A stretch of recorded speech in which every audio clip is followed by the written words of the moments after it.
G20 शिखर सम्मेलन में हर जगह भारत था। मतलब हर एक जगह भारत छा गया G20 शिखर सम्मेलन। दुनिया भर के जो प्रमुख देश हैं वो सारे 21 देश यहाँ जुटे हुए थे और उसका हम प्रतिनिधित्व कर रहे हैं। ये भारत के इतिहास का स्वर्णिम काल है। जिन्होंने भी आज़ादी दिलवाया होगा उनको आज फक्र हो रहा होगा कि भारत अपने पुराने गौरव की ओर लौट रहा है और हम दुनिया के तृतीय अर्थव्यवस्था नहीं, कहीं हम प्रथम अर्थव्यवस्था की ओर अग्रसर हैं। मान का विषय था। तो बिहार के मुख्यमंत्री जी चाहे और भी जो मुख्यमंत्री गए वो भारत के लिए गए, देश के लिए गए, राष्ट्र के लिए गए और सभी का जाना चाहिए। इसको सत्ता और विपक्ष के नाते नहीं देखना चाहिए। ये देश सभी का है, तब हम सत्ता में हैं और आप विपक्ष में हैं। G20 शिखर सम्मेलन में बिहार के मुख्यमंत्री नीतीश कुमार भी शिरकत किए और भोज में भी हिस्सा लिए। अभी हमारे साथ बीजेपी प्रवक्ता अरविंद सिंह है। सर, मुख्यमंत्री जी G20 के शिखर सम्मेलन के भोज में गए, क्या कुछ कहिएगा? भारत सभी का है और भारत के ये इतिहास का स्वर्णिम काल है। पूरे G20 के लोग मतलब 75% अर्थव्यवस्था जो कंट्रोल करता है जो देश, वो हमारे देश में आए थे अतिथि बन करके और हम उसकी अध्यक्षता हमारे प्रधानमंत्री ने किया। ये भारत के इतिहास का स्वर्णिम काल है। जिन्होंने भी आज़ादी दिलवाया होगा उनको आज फक्र हो रहा होगा कि भारत अपने पुराने गौरव की ओर लौट रहा है और हम दुनिया के तृतीय अर्थव्यवस्था नहीं, कहीं हम प्रथम अर्थव्यवस्था की ओर अग्रसर हैं। तो ये बहुत ही गौरव का क्षण था, अभिमान का क्षण था और देश के लिए यह स्वाभिमान का विषय था। तो बिहार के मुख्यमंत्री जी चाहे और भी जो मुख्यमंत्री गए वो भारत के लिए गए, देश के लिए गए, राष्ट्र के लिए गए और सभी का जाना चाहिए।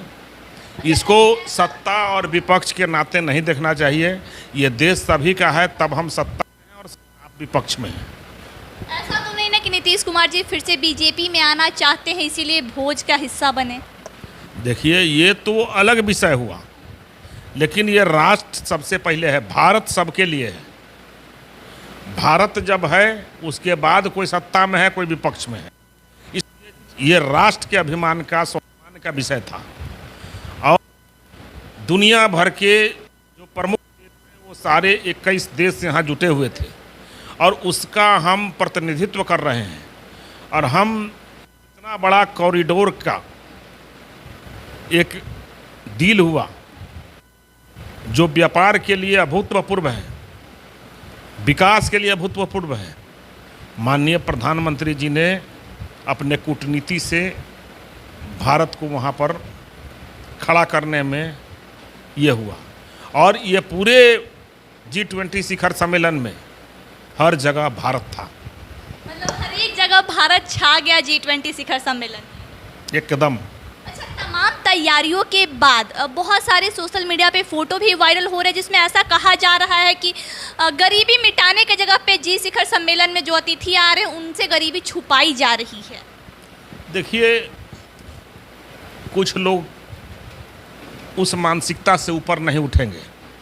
चूँकि देश को जहाँ वो पहुँचाना चाह रहे थे उसी का विषय में वो बात करेंगे और जो लोग इस देश को प्रथम स्थान में लाना चाहते हैं वो सारे लोग उस शिखर सम्मेलन के भोज में सम्मिलित हुए और उसके एक हिस्सा बने और ये दुनिया के भारत के स्वर्णिम इतिहास का वो एक साक्ष्य बने।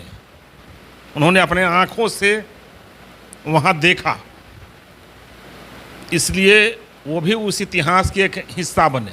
लेकिन जो लोग गरीबी और घेराबंदी देखने में लगे हुए थे वो कहाँ खड़े हैं इस देश में, वो खुद सोचें और देश की जनता सब बात समझ रही है। मतलब जो जिस नज़रिए से देखना चाह रहा था उसको बस वही चीज़ दिखा। भगवान कहते हैं कि मुझे जैसा देखोगे, जिस नज़रिए से देखोगे, जिस मन से याद करोगे वैसा ही पाओगे। तो उनको इस देश को जिस नज़रिया से देखा, जहाँ ले जाना चाहा गरीबी की ओर, उनको गरीबी ही दिखा। सर एक और फोटो काफ़ी वायरल हो रहा है G20 शिखर सम्मेलन का।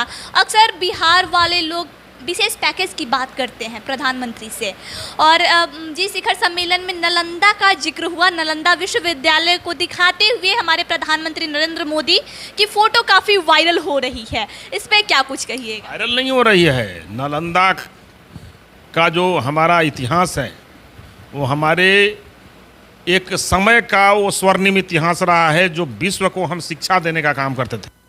और हम चुनिंदे विश्वविद्यालय में बिहार के नालंदा का था, जिसको जलाया गया आक्रांताओं के द्वारा। प्रधानमंत्री जी ने पूरे विश्व को ये संदेश देने का काम किया कि हम कहाँ थे और हम फिर उसी गौरव की ओर लौटने जा रहे हैं। मतलब एक इशारा देने का काम किए कि जहां हम थे एक टाइम में वहां फिर से जाएंगे। वो मैसेज देने का काम किया। उन्होंने सारे अपने सांस्कृतिक राष्ट्रवाद को, सारे इतिहास को, जिस समय भारत को सोने की चिड़िया कहा था, उस जगह पे पूरे विश्व को दिखाने का काम किया। और हमारा इतिहास ये है और हम वहीं पहुंचेंगे। बहुत लोगों का ये भी कहना है कि नरेंद्र मोदी गरीबी हटाने की बात करते हैं, सोने की चिड़िया की बात करते हैं, लेकिन हम और गरीब होते जा रहे हैं।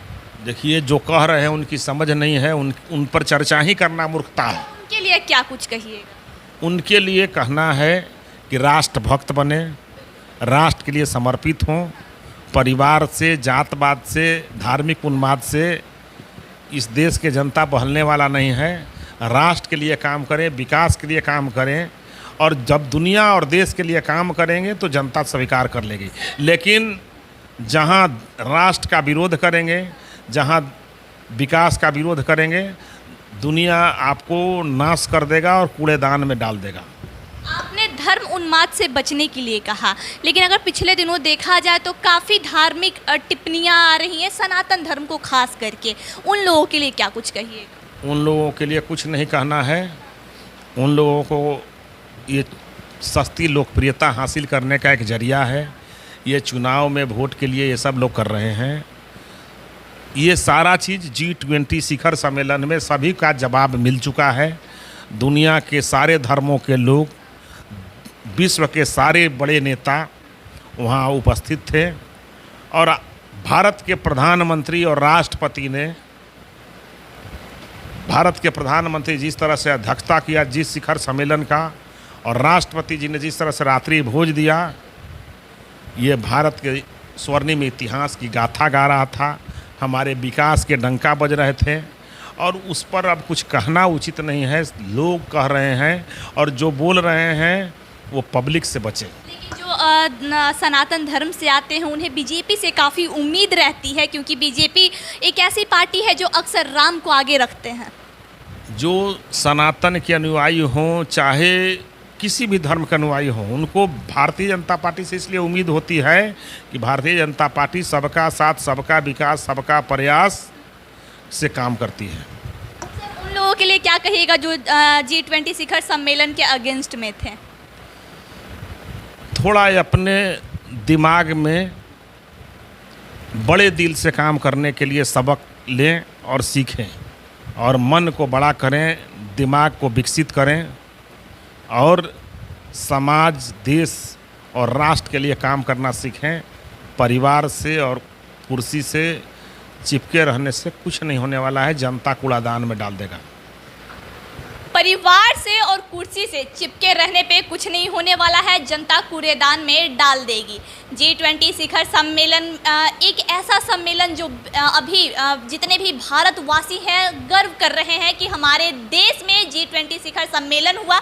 21 देशों के प्रधानमंत्री हमारे देश में आए और रात्रि भोज भी किए। उस भोज में बहुत सारे स्टेट के मुख्यमंत्री भी नजर आए और हमारे बिहार के मुख्यमंत्री नीतीश कुमार भी नजर आए। आइए खबरों के लिए बने रहे सच तक न्यूज के साथ। जय हिंद।